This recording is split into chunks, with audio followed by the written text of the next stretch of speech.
Baiklah, pada kali ini saya akan membahas tentang masalah yang mendera di Indonesia, salah satunya korupsi. Pada baru-baru ini yang masih hangat yaitu berita tentang korupsi anggaran nasi kotak kudapan. Mantan Sekretaris Dewan DPRD Batam, Asril, dihukum 10 tahun penjara oleh Pengadilan Tinggi Pekanbaru. Majelis Hakim menilai Asril terbukti melakukan tindak pidana korupsi anggaran konsumsi nasi kotak hingga kudapan senilai lebih dari 1 miliar. Hal itu tertuang dalam putusan PT Pekanbaru yang dikutip Detikcom, Minggu 14 Maret 2021. Asril merupakan Sekretaris Dewan periode 2016-2019. Di masa itu, terdapat alokasi anggaran untuk konsumsi, nasi kotak dan snack atau kudapan pimpinan DPRD Kota Batam. Berikut ini anggaran makanan yang dimanipulasi sebagaimana diuraikan jaksa. Belakangan, anggaran di atas tidak dilaksanakan, tetapi dilaporkan telah dilaksanakan sehingga menjadi anggaran fiktif. Untuk mengelabui, dibuat kontrak fiktif dengan pihak ketiga sehingga seolah-olah ada pos pengeluaran.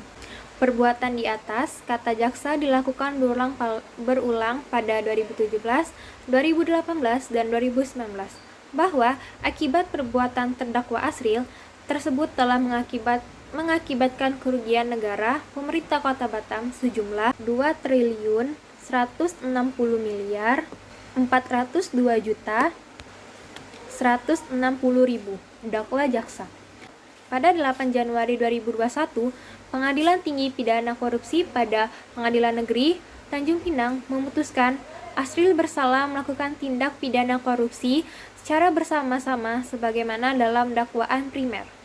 Menjatuhkan pidana terhadap terdakwa Asril dengan pidana penjara selama 6 tahun penjara, denda sebesar 200 juta rupiah, dengan ketentuan apabila denda tidak dibayar oleh terdakwa, maka akan diganti dengan pidana kurungan selama 2 bulan, kata Majelis PN Tanjung Pinang. Selain itu, Asril dihukum untuk membayar uang pengganti kerugian negara sebesar 1.395.360.160.000 dengan ketentuan apabila uang pengganti tidak dibayarkan dalam waktu 1 bulan setelah putusan ini berkekuatan hukum tetap. Harta bendanya dapat disita oleh jaksa dan dilelang untuk menutupi uang pengganti tersebut. Dengan adanya masalah korupsi di atas, menurut saya ada beberapa cara yang dapat ditempuh untuk mengatasi masalah korupsi di Indonesia, yaitu yang pertama, adanya kesadaran masyarakat untuk melakukan partisipasi pengawasan dan pemberantasan korupsi. Kedua, mengutamakan kepentingan nasional.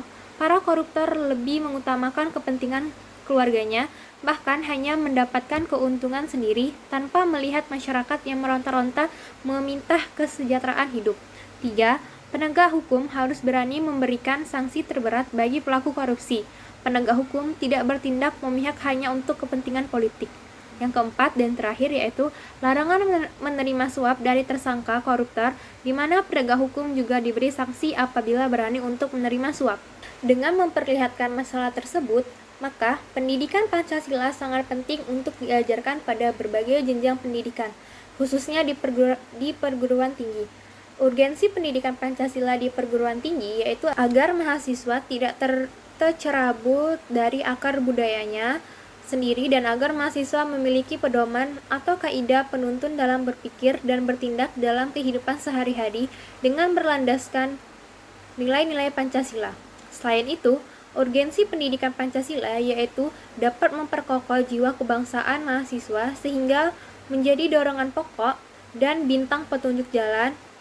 Urgensi pendidikan Pancasila bagi mahasiswa sebagai calon pemegang tongkat estafet kepemimpinan bangsa untuk berbagai bidang dan tingkatan, yaitu agar tidak terpengaruh oleh paham-paham asing yang negatif.